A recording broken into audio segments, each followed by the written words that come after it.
Hello students, good morning. I welcome you all on my YouTube channel. My name is Vishnu Gupta and we are learning biology here. It is more than a subject. I think so you are able to understand whatever topic, whatever part we are discussing of the cell chapter, everything. And this is a easy chapter भी है but it is very important. मैंने आपको बताया था fundamental life तो है ही है और फंडामेंटल पार्ट सिलेबस भी है, मतलब फंडामेंटल पार्ट भी है हमारी बायोलॉजी का. इसको समझने के बाद हम इसको कई जगह अप्लाई कर सकते हैं, बहुत सारी चीज़ों को समझ सकते हैं. तो बढ़ते हैं आगे. हमने प्रीवियस टॉपिक में डिस्कस किया था एंडोप्लाज्मिक रेटिकुलम के बारे में. ठीक है, एंडोप्लाज्मिक रेटिकुलम के मैंने आपको आपकी बुक से, आपके एनसीईआरटी से कुछ ज़्यादा ही बता दिया है. कोई प्रॉब्लम नहीं है, आप नोट्स उसको लिख लेना, लेकिन आप हमेशा एनसीईआरटी पे ही एडहेयर रहोगे. ठीक है, मैंने आपको नॉलेज को वाइड करने के लिए, एक्स्ट्रा इन्फॉर्मेशन देने के लिए मैंने बहुत सारे ऐसे पॉइंट्स में ऐड कर देता हूँ जिसकी वजह से आपको थोड़ी सी आपको उसकी नॉलेज वाइड हो जाए. तो इसका मतलब ये नहीं कि आप एनसीईआरटी को छोड़ दो. ठीक है, मेरे नोट्स पे ही ज़्यादा फोकस करने लो, नहीं. नोट्स मेरे केवल आपको फैसिलिटेट कर रहे हैं. आप हमेशा अपनी एनसीईआरटी पे ही एडहेयर रहिए और उसी पे ज़्यादा फोकस करिए. ठीक है, लेकिन ये नहीं कि मेरे वीडियोज़ ना देखिए, मेरे लेक्चर ना देखिए, इसको कनेक्ट करिए. जो भी आपको एक्स्ट्रा पॉइंट्स मिल रहे हैं उसको आप ये समझिए कि हमारे लिए एक्स्ट्रा पॉइंट्स हैं और इसको अलग से हमें लिख के तैयार करना है. क्लियर है? तो गोल्जी बॉडीज़ पे आते हैं. नेक्स्ट ऑर्गेनल है, आपने जानते ही होंगे गोल्जी बॉडी को किसने डिस्कवर किया था, तो सब लोग को पता होगा, कैमिलो गोल्जी. 9th में पढ़ा है, भूल क्यों गए होंगे, कोई बात नहीं, फिर से हम याद कर लेंगे.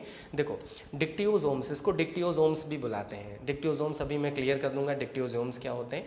डिक्टियोजोम्स मोस्टली प्लांट सेल में बुलाते हैं और Golgi bodies mostly in animal में बुलाते हैं, लेकिन दोनों में बहुत कुछ डिफरेंस नहीं है, दोनों एक ही है. इसलिए लिखा है डिक्टियोजोम्स और Golgi bodies are about 2 micrometre in length. इनकी जो लेंथ है वो कितनी होती है, 2 माइक्रोमीटर होती है. विड्थ कितनी होती है, 0.5 माइक्रोमीटर होती है. This was discovered by an Italian neurologist. अब कैमिलो गोल्जी का नाम आपने सुना होगा, लेकिन ये नहीं पता रहा होगा अभी तक कि ये कौन थे. ही वॉज इटालियन न्यूरोलॉजिस्ट और when he was working on the born owl, ठीक है, जब वो बॉर्न ऑल पे वर्क कर रहे थे तो उसकी नर्व सेल में इन्होंने इस ऑर्गेनल को ऑब्जर्व किया था.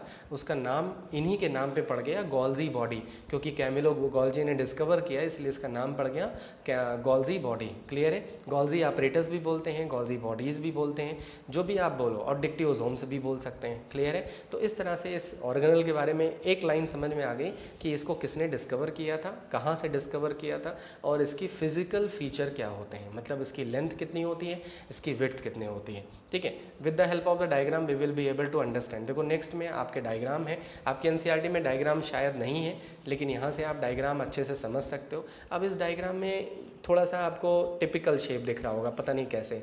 एक्चुअली ये बोल शेप के होते हैं, जैसे बोल होती है ना, एकदम वैसे ही होते हैं. ये तो एक पार्ट है, आपको एक तरफ का दिख रहा है, दूसरे तरफ का नहीं दिख रहा है, तो एकदम बोल शेप के होते हैं. इस बोल शेप में आपको देखो क्या क्या चीज़ें दिख रही हैं. पहला आपको दिख रहा है, ठीक है, वेसिकल्स दिख रहे हैं. वेसिकल्स एक्चुअली मेम्ब्रेनस स्ट्रक्चर्स होते हैं जिसमें कोई भी चीज़ स्टोर हो सकती है. एक तो वैक्यूअल स्टोरेज के लिए होते हैं और वेसिकल्स भी स्टोरेज के लिए होते हैं. ठीक है, उसके बाद आपको कुछ flat and tube like structure दिख रहा है जिसको बोलते हैं सिस्टर्नी. आपने एंडोप्लाज्मिक रेटिकुलम में भी देखा था कि उसमें भी सिस्टर्नी थी. जो flat membranes structures, parallel structures होते हैं, उनको हम लोग क्या बुलाते हैं, सिस्टर्नी बुलाते हैं. तो देख सकते हो आप, इसमें सिस्टर्नी भी प्रेजेंट है.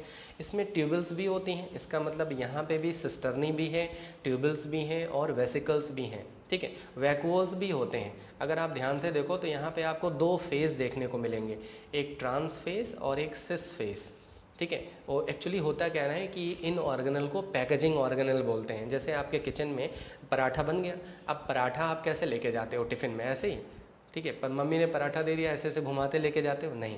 उसको कैसे पैकेजिंग होती है, पराठा बन गया, उसको सिल्वर फॉयल में आप क्या कर लेते हो, पैक कर लेते हो.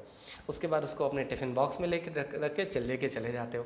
कोई भी पराठा ऐसे लेके नहीं जाता है. ठीक है, सेम एज गोल्जी बॉडी भी पैकेजिंग में हेल्प करती है. एक साइड से सिस फेस से, जो इनके दो मतलब पोलरिटी होती है, मतलब पोलर फेस होते हैं, 2 अलग अलग पार्ट होते हैं.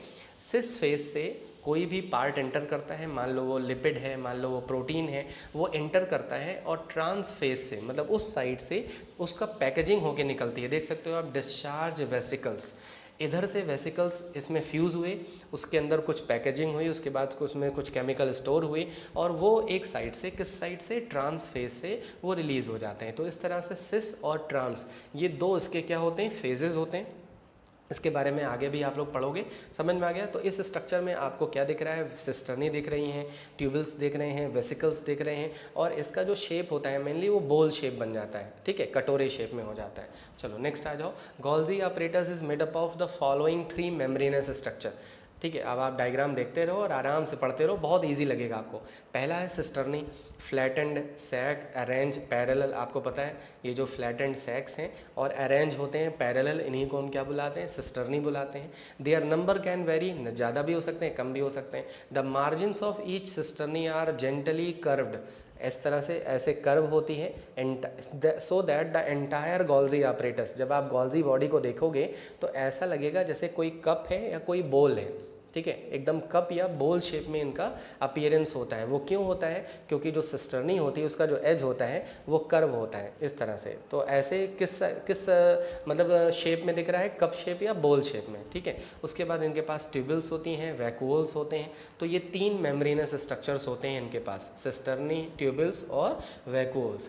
Each stack of cisternae is polarised, अभी मैंने बताया ना, पोलराइज मतलब 2 फेजेस होना, ठीक है, 2 पोल होना।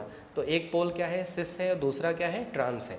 तो देख सकते हो 2 पोलराइज्ड फेस होते हैं, एक प्रॉक्सिमल होता है और फॉर्मिंग, इसी को सिस फेस बोलते हैं, ठीक है। ये जो प्रॉक्सिमल है इसी को क्या बुलाते हैं हम, सिस फेस, ये है सिस फेस। प्रॉक्सिमल और forming face, it is convex, इसका नेचर कैसा होता है, कॉन्वेक्स होता है।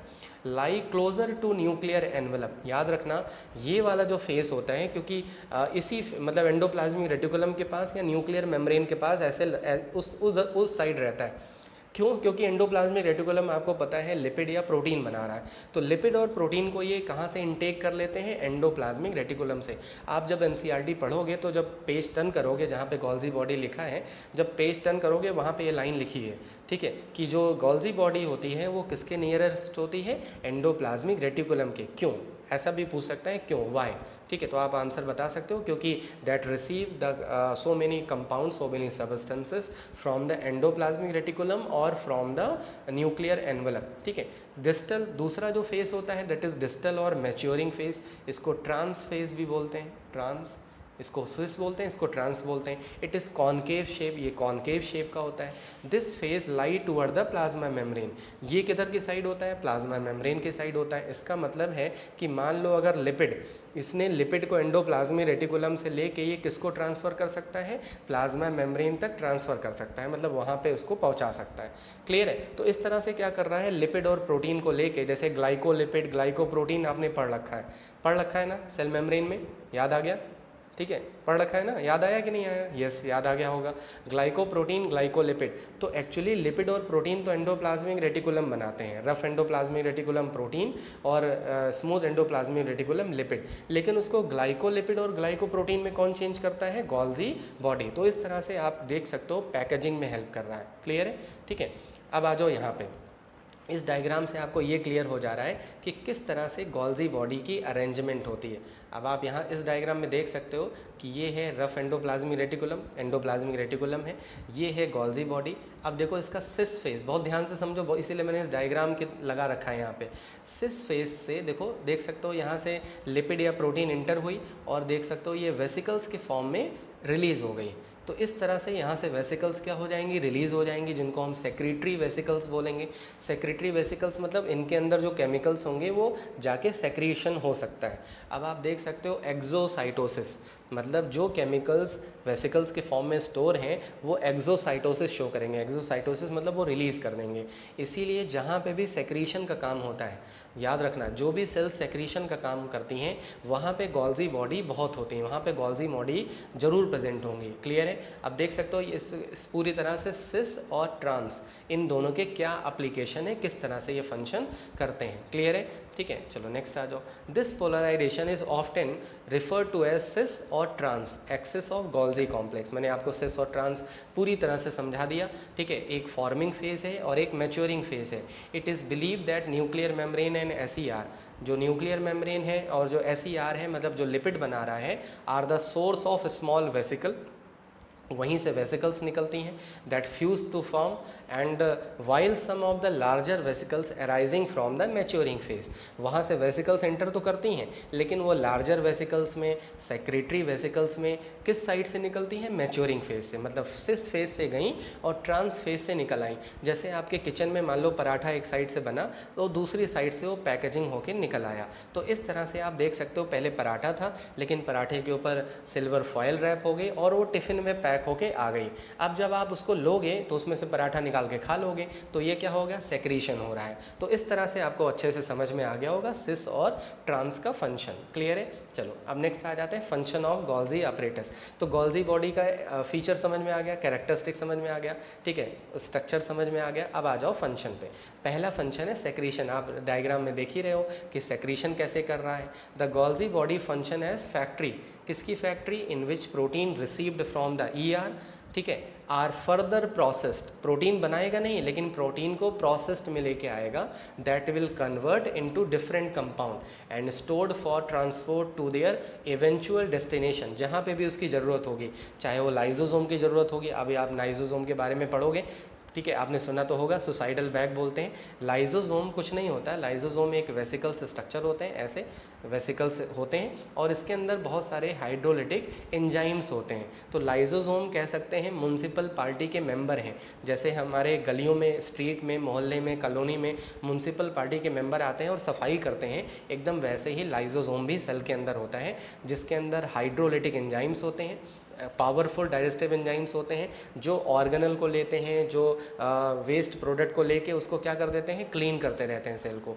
तो इस तरह से अगर आप देखो तो प्रोटीन कहाँ से मिली, एंडोप्लाज्मिक रेटिकुलम से। उसको प्रोसेस किया किसने, गोल्जी बॉडी ने, और उसको किस फॉर्म में पैक कर दिया, वेसिकल्स के फॉर्म में, और क्या बन गया, लाइजोसोम बन गया। ठीक है, प्लाज्मा मेम्ब्रेन, चाहे वो लाइजोसोम को वो ट्रांसपोर्ट कर दे, चाहे वो प्लाज्मा मेम्ब्रेन को ट्रांसपोर्ट कर दे, चाहे वो सेक्रीशन में हेल्प करे। This is why organelle is found in larger number in secretory cells. जितनी भी सेक्रेटरी सेल्स होंगी वहाँ पे गोल्जी बॉडी ज़्यादा प्रेजेंट होंगे। ठीक है, समझ में आगे होगी बात। चलो नेक्स्ट आ जाओ, सेल प्लेट फॉर्मेशन। अभी मैंने जब आपको सेल वॉल बताया था, ठीक है, तो वहाँ पे आपको बताया था सेल प्लेट का फॉर्मेशन कैसे होता है। ठीक है, तो पुरानी जो वीडियो है उसमें आप देख सकते हो कि जब भी न्यूक्लियस का डिवीज़न होता है, फिर साइटोप्लाज्म का डिवीज़न होता है, तो जो वेसिकल्स होते हैं गोल्जी कॉम्प्लेक्स के, वो सेपरेट हो जाते हैं, उनमें डिवीज़न होता है और वो धीरे धीरे बीच में कलेक्ट होने लगते हैं, जिसको बोलते हैं सेल प्लेट का फॉर्मेशन। ठीक है, अगर आपको नहीं समझ में आ रहा है तो 1 मिनट रुको, पुरानी वीडियोज़ में मैं पुराने प्रेजेंटेशन में दिखा दे रहा हूँ। Just wait for a while.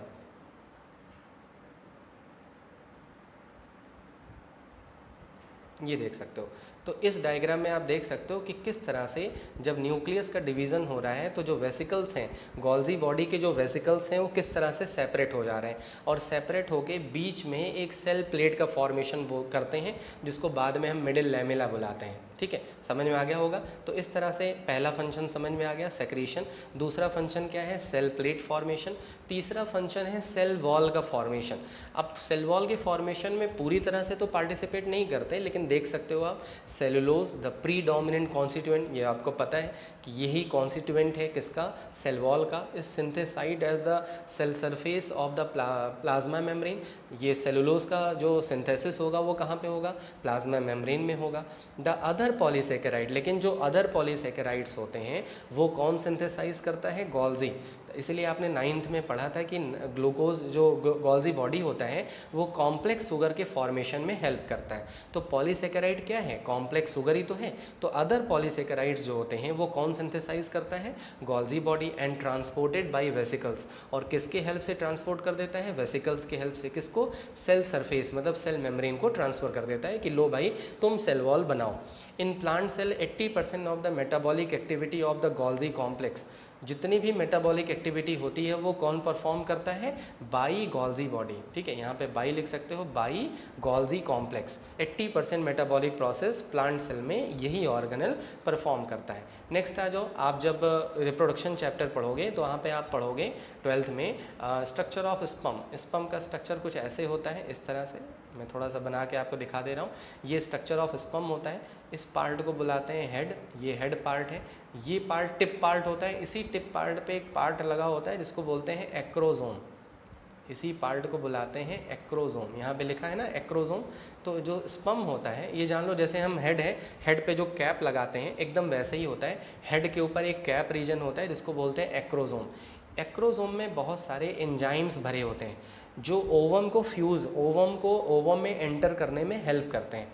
जब भी स्पर्म ओवम के कांटेक्ट में आता है तो ओवम की वॉल को पेनिट्रेट करता है। ठीक है, पेनिट्रेट मतलब समझ रहे होगे मेरी एक्टिविटी से, पेनिट्रेट करना। तो पेनिट्रेट किसकी हेल्प से कर सकता है? एंजाइम्स की हेल्प से। These enzymes are present in the acrosome. तो अब आप समझ सकते हो कि ये एक्रोसोम कौन बनाता होगा? Golgi body. Formation of acrosome in sperm. ठीक है, स्पर्म के अंदर जो एक्रोसोम होता है उसका भी फॉर्मेशन कौन करता है? Golgi body. Glycosidation of lipid and protein, आपको ये भी पता लग गया कि ग्लाइकोलिपिड और ग्लाइकोप्रोटीन जो बनती है वो गोल्जी बॉडी ही उसको बनाता है। प्रोटीन और लिपिड तो ले लेता है एंडोप्लाज्मिक रेटिकुलम से, और उसका ग्लाइकोसाइडेशन मतलब उसमें ग्लूकोज ऐड कर देता है, शुगर ऐड कर देता है। ठीक है, और उससे वो क्या बन जाती हैं? ग्लाइकोलिपिड और ग्लाइकोप्रोटीन। तो इस तरह से अच्छे से समझ में आ गया होगा गोल्जी बॉडी के बारे में। ठीक है, एक बार रिवाइज कर लेना, एकदम अच्छे से याद हो जाएगा आपको। चलो नेक्स्ट ऑर्गेनल पे आते हैं, माइटोकॉन्ड्रिया। हमने डेली दो ऑर्गेनल का टारगेट बना के रखा है। ठीक है, तो इसके पहले मैंने सेल वॉल और एंडोप्लाज्मिक रेटिकुलम बता दिया था। इस सेशन में हम लोग गोल्जी बॉडी और माइटोकॉन्ड्रिया के बारे में कंप्लीट कर लेंगे। अब देखो माइटोकॉन्ड्रिया, एक चीज़ तो माइटोकॉन्ड्रिया के बारे में आपको पता है कि this is a power house of the cell. मतलब छोटे बच्चे से भी पूछ लो 8, 7, 6 क्लास के, तो वो भी बताएगा कि भाई माइटोकॉन्ड्रिया को क्या बुलाते हैं? Power house of the cell. लेकिन इस क्लास 11th में when you will study about the respiration chapter, जब आप रेस्पिरेशन चैप्टर पढ़ोगे तब जाके आपको एकदम से अच्छे से क्लियर हो जाएगा कि किस तरह से माइटोकॉन्ड्रिया में एटीपी का स्टोरेज होता है। अभी तो आप ऑर्गेनल के बारे में पढ़ने जा रहे हो, लेकिन इसकी जो मेन फंक्शनिंग है वो आप रेस्पिरेशन चैप्टर में स्टडी करोगे। ठीक है, तो देखते हैं आगे। सबसे पहले माइटोकॉन्ड्रिया होता क्या है? These are the cell organelle concern principally with generation of energy. Transformer जैसे होता है एकदम वैसे ही होता है। अगर ट्रांसफार्मर जल जाए तो हमारे यहाँ इलेक्ट्रिसिटी नहीं आएगी, मतलब एनर्जी नहीं होगी। एकदम सेम है, अगर हमारी किसी भी सेल में माइटोकॉन्ड्रिया है तो इसका मतलब है हमें डरने की कोई ज़रूरत नहीं है, हमारे पास एनर्जी है। ठीक है, लेकिन कभी कभी क्या होता है कि किसी स्ट्रीट में, किसी कॉलोनी में ज़्यादा इलेक्ट्रिसिटी की रिक्वायरमेंट होती है, ज़्यादा डिमांड होती है, तो वहाँ पे एक से ज़्यादा ट्रांसफार्मर लगा दिए जाते हैं। सेम एज अगर किसी सेल में एनर्जी की ज़्यादा रिक्वायरमेंट है तो वहाँ पे माइटोकॉन्ड्रिया के नंबर भी क्या हो जाते हैं? ऐड ऑन हो जाते हैं, इंक्रीज हो जाते हैं। ठीक है, to support the various form of chemical and mechanical work carried out by the cell. क्योंकि जब भी कोई मैकेनिकल वर्क होगा, केमिकल वर्क होगा, तो उसमें एनर्जी की रिक्वायरमेंट होगी। वो एनर्जी कौन देगा? पावर हाउस मतलब माइटोकॉन्ड्रिया। किस फॉर्म में देगा? एटीपी के फॉर्म में देगा। They can be called as the mobile power house of the cell. Mobile क्यों? क्योंकि एक जगह से दूसरी जगह मूव कर सकते हैं, इसलिए इनको मोबाइल बुलाते हैं। क्लियर है? ठीक है, तो माइटोकॉन्ड्रिया के बारे में एक लाइन समझ में आई। अब आ जाओ इसकी डिस्कवरी पे। आपके बुक में इनके डिस्कवरी के बारे में कुछ नहीं लिखा है, आप इसको नोट कर लेना। सबसे फेमस जो नाम माइटोकॉन्ड्रिया के लिए आता है वो आता है अल्टमान का। वैसे तो कई सारे साइंटिस्ट हैं, ठीक है, एक बॉलीवर नाम से साइंटिस्ट थे, वो भी थे, लेकिन उनको मैंने यहाँ पे नहीं लिखा। अल्टमान ने सबसे पहले माइटोकॉन्ड्रिया को डिस्कस किया। माइटोकॉन्ड्रिया जो टर्म है ना, ये किसने दिया था? बेंडा ने। ठीक है, ये बांडा नहीं है, बेंडा है, ई कर लेना, BENDA। ठीक है, तो माइटोकॉन्ड्रिया का टर्म सबसे पहले किसने दिया था? बेंडा ने दिया था। उसके बाद cells contain 100 of mitochondria which collectively occupy 1/5 of the cell volume. अब आप सोच सकते हो, ठीक है, कि सेल में बहुत ज़्यादा माइटोकॉन्ड्रिया होते हैं, 1/5 सेल की पूरे वॉल्यूम का 1/5 ऑक्यूपाई करते हैं। ठीक है, mitochondria are about the size of bacteria. एकदम जैसे बैक्टीरिया की साइज़ होती है 1 माइक्रोमीटर, 1.5 माइक्रोमीटर, उसी तरह से इनकी भी साइज़ होती है। They are the smaller than the bacteria. ठीक है, लेकिन कह सकते हैं कि इनकी साइज़ जो है वो बैक्टीरिया से कम होती है। क्लियर है? About the size of the bacteria. About the size का मतलब ये हो गया कि बैक्टीरिया के साइज़ के लगभग बराबर होते हैं, लेकिन स्मॉलर होते हैं किससे?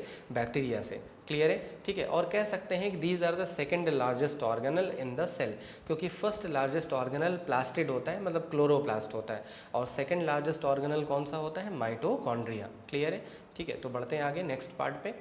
ये माइटोकॉन्ड्रिया का स्ट्रक्चर है, पहले स्ट्रक्चर समझ लो। देखो, mitochondria 2 membrane, double membrane bound organelle होता है, आउटर मेम्ब्रेन और इनर मेम्ब्रेन। ठीक है। जो आउटर मेम्ब्रेन है वो क्या होती है, वो तो प्रोटेक्टिव लेयर होती है, पूरी तरह से प्रोटेक्शन करती है, और जो इनर मेम्ब्रेन होती है वो इनफोल्ड हो जाती है। ये इस तरह से आप देख सकते हो, जो इनर मेम्ब्रेन है इस तरह से क्या हो जा रही है, इनफोल्ड हो जा रही है, मतलब अंदर के साइड फोल्ड हो जा रही है। फोल्ड होके वो एक ग्रूव स्ट्रक्चर बनाती है जिसका नाम क्या होता है, क्रिस्टी। जब ये अंदर की तरफ फोल्ड होते हैं तो ऐसे फिंगर लाइक अपीयरेंस करते हैं इस तरह से, ये इस तरह से, ठीक है। इसको बुलाते हैं हम लोग क्रिस्टी।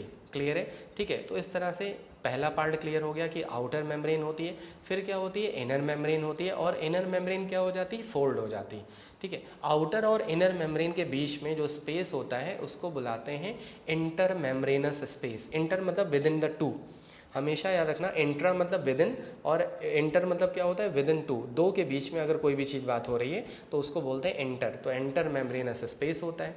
आउटर मेम्ब्रेन जो होती है वो कुछ चीज़ों के लिए परमेबल होती है, लेकिन इनर मेम्ब्रेन काफ़ी सेलेक्टिवली परमेबल होती है, ठीक है। वो सारी सबस्टेंसेस को अलाउ नहीं करती, ठीक है। तो इस तरह से उसके बाद जो आपको स्पेस दिख रहा है, जब वो ग्रुप बनाते हैं, ऐसे ऐसे जो ग्रुप बनाते हैं, तो ये जो स्पेस दिख रहा है आपको, यही क्या होता है, मैट्रिक्स।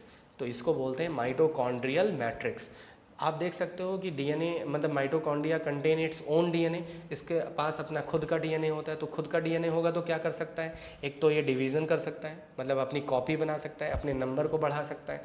दूसरा, अपने एंजाइम्स और प्रोटीन खुद सिंथेसाइज कर सकता है, समझ में आए। इसके पास राइबोसोम्स भी होते हैं, ठीक है, डीएनए भी होते हैं, राइबोसोम्स भी होते हैं, कुछ इंक्लूजन्स होते हैं। इंक्लूजन मतलब कुछ ऐसी बॉडीज़ होती हैं जिनका फंक्शन बहुत ज़्यादा इंपॉर्टेंट नहीं होता लेकिन वो प्रेजेंट होते हैं, इनको बोलते हैं इंक्लूजन्स, इंक्लूजन बॉडीज़ जिनको बुलाते हैं। क्लियर है, राइबोसोम भी प्रेजेंट होता है, डीएनए भी प्रेजेंट होते हैं। अब आप देख सकते हो जो क्रिस्टी है उसको अगर आप थोड़ा सा मैग्नीफाई करके देखो, तो अगर ये क्रिस्टी है, ये फिंगर लाइक प्रोजेक्शन है, तो इससे बहुत सारे ऐसे पार्टिकल्स अटैच होते हैं इस तरह से। जैसे रैकेट नहीं होता, आपने बैडमिंटन का रैकेट देखा होगा, तो रैकेट को जो आप देखते हो ऐसे गोल सा होता है, उसमें बहुत सारे ऐसे वो वायर लगे होते हैं, एकदम वैसे ही तो ये रैकेट का अपीयरेंस देता है। इसको बोलते हैं F1 पार्टिकल, या इसी को बोलते हैं ऑक्सीजोम्स, ठीक है। आगे और भी डायग्राम है, उसकी हेल्प से समझ सकते हो। तो ये हो गया सिंपल सा डायग्राम किसका, माइटोकॉन्ड्रिया का। आउटर मेम्ब्रेन होती है, इनर मेम्ब्रेन होती है, इनर मेम्ब्रेन इनफोल्ड हो जाती है, क्या बना लेती है, क्रिस्टी बना लेती है। मैट्रिक्स क्या होता है ये क्लियर कर दिया। डीएनए होता है तो उसका क्या इंपॉर्टेंट फीचर है, इसीलिए ये ऑर्गेनल ऑटोनॉमस होते हैं। आपने 9th में क्वेश्चन बहुत आता था कि name 2 organelle those have their own genetic material, तो एक तो माइटोकॉन्ड्रिया है और दूसरा क्या है, क्लोरोप्लास्ट, ठीक है, या प्लास्टिड लिख सकते हो। नेक्स्ट आ जाओ, they have a double membrane unit membrane that differ markedly in their protein and lipid composition. अभी मैंने बताया कि दोनों ही मेम्ब्रेन एक दूसरे से डिफरेंट होती हैं। The composition of inter membranous space is similar to the cytosol. ये जो इंटर मेम्ब्रेनस स्पेस अभी मैंने आपको बताया था, इसका जो कंपोजिशन होता है मेन साइटोसोल मतलब साइटोप्लाज्म की तरह होता है, ठीक है, साइटोसोल की तरह होता है। And respect to cone and small molecules, ठीक है, इसके पास बहुत सारे स्मॉल मॉलिक्यूल्स होते हैं। The inner membrane is either folded up, वो अंदर की तरफ फोल्ड हो जाती है, फिंगर लाइक प्रोजेक्शंस पे, ठीक है, फिंगर लाइक माइटोकॉन्ड्रियल प्रोजेक्शन पे। और ये कहाँ पे होती है, माइटोकॉन्ड्रियल मैट्रिक्स में होती है, जो स्पेस होता है उसमें। Due to which mitochondria appear to divided into small compartment, वो छोटे छोटे कंपार्टमेंट में डिवाइड हो जाता है, ठीक है। जैसे अगर ये पार्ट है और इसमें आपने ऐसे ऐसे बना दिया तो ये छोटे छोटे कंपार्टमेंट में डिवाइड हो गया, देख सकते हो, ये कंपार्टमेंट, ये कंपार्टमेंट, ये compartment, takes the form of partition called Christie.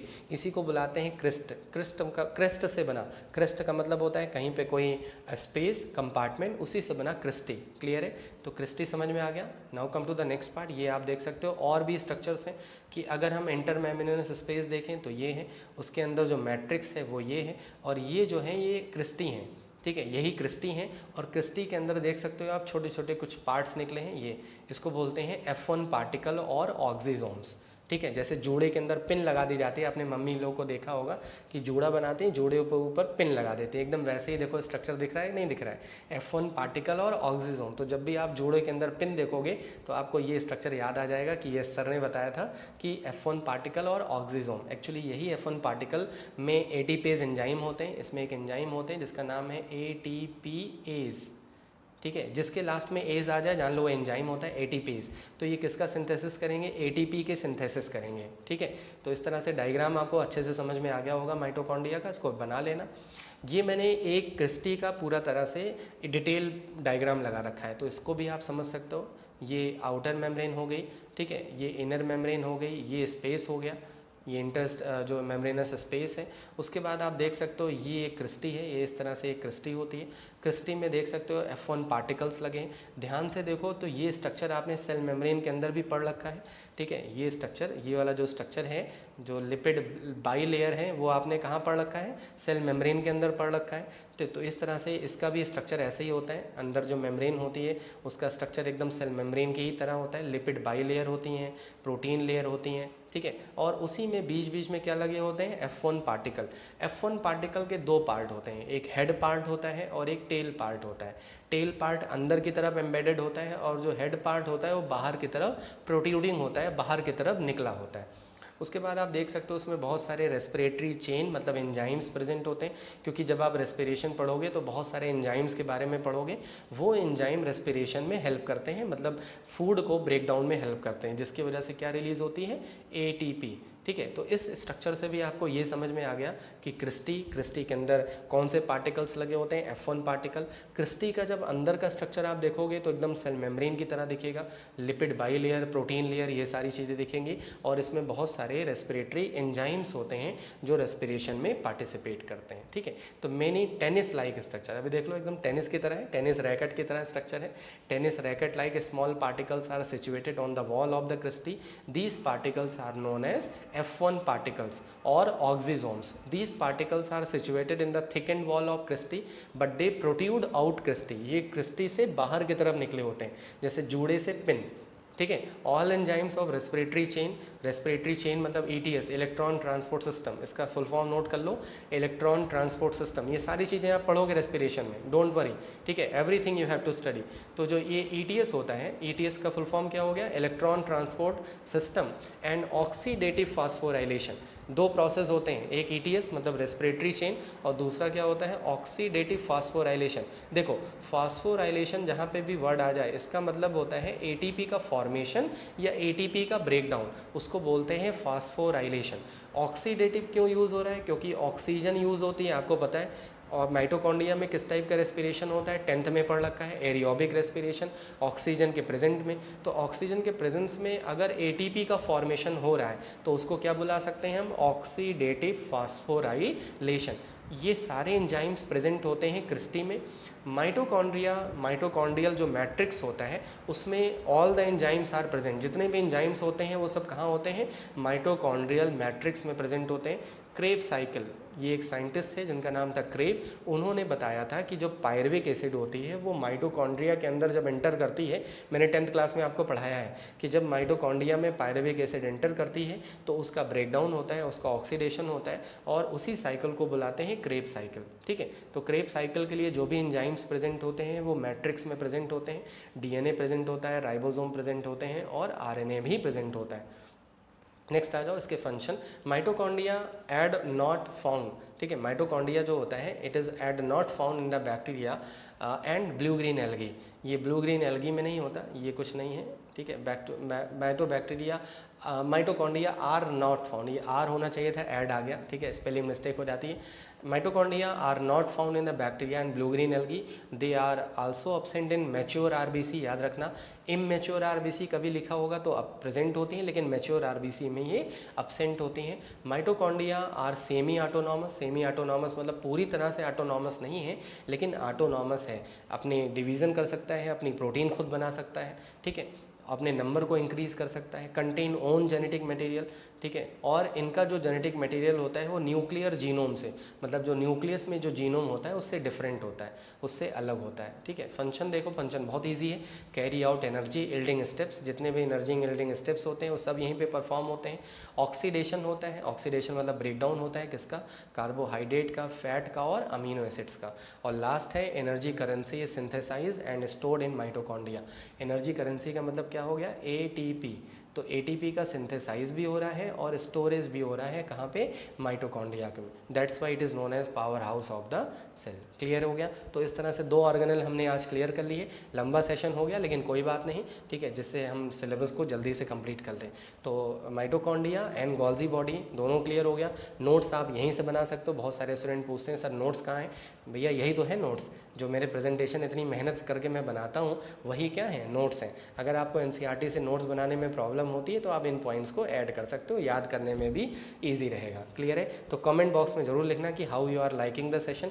If you want any improvement then please let me know, then I can improve those thing. ठीक है, otherwise no problem, then please press the like button and maximum share करो जिससे disseminate हो पाए कि you can study the cell in this manner. ठीक है, तो I am completing this session. Stay at your home, stay fit, stay healthy. जय हिंद, जय Bharat, love you, good bye.